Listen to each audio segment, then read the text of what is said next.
asked me, "Were you born in this country?" And I was immediately offended. And I said, "Yeah, I was born in this country." And then she says, "Do you have any kids?" I said, "No, I don't have any kids." She then asked me if I was married. And then I said, "No, ma'am, I am not married." She says, "How old are you?" I said, 19. "May I help you find something?" She then says, "You are the most beautiful girl I have seen." And I said, "Oh, thank you." And then she says, "I think you could be the next Miss USA." I'm in the Army, okay? We don't do pageants in the Army. She then asked me to meet her at Starbucks the very next day before my next shift at Target.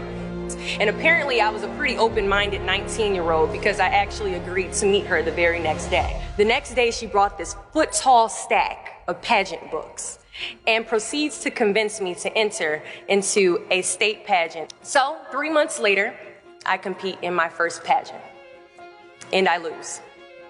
I go back the second year, compete in the state pageant. I lose. Go back the third year, compete in the state pageant and lose. Go back the fourth year, compete in the same pageant and lose. I go back the fifth year, y'all. Compete in the state pageant and lose. But guess what? I go back the sixth year. Guess what happens? I lose.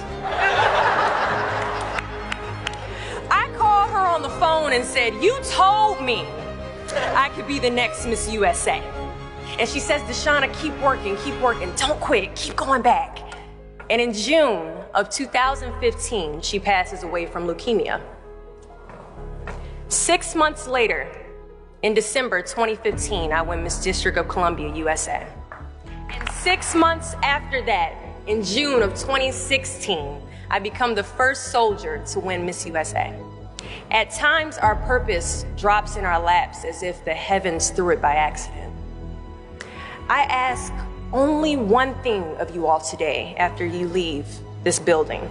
Do not fear failure, but please be terrified of regret. Giving up is the birth of regret.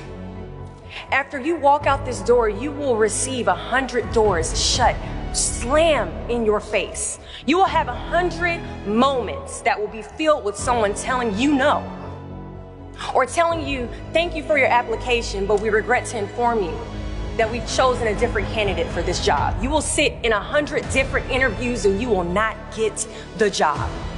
The reality of life is that we will all hear more no's than we hear yeses. And we will fail a lot, and I mean a whole lot. But what I ask of you today is to not take no for an answer.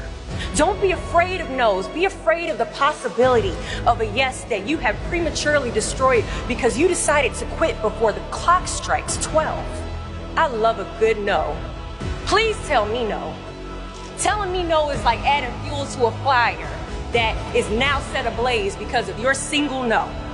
So today I challenge you to fight, to work, to not stop here, to believe so heavily in your aspirations that you too will not fear the word no, but instead you will choose to welcome it.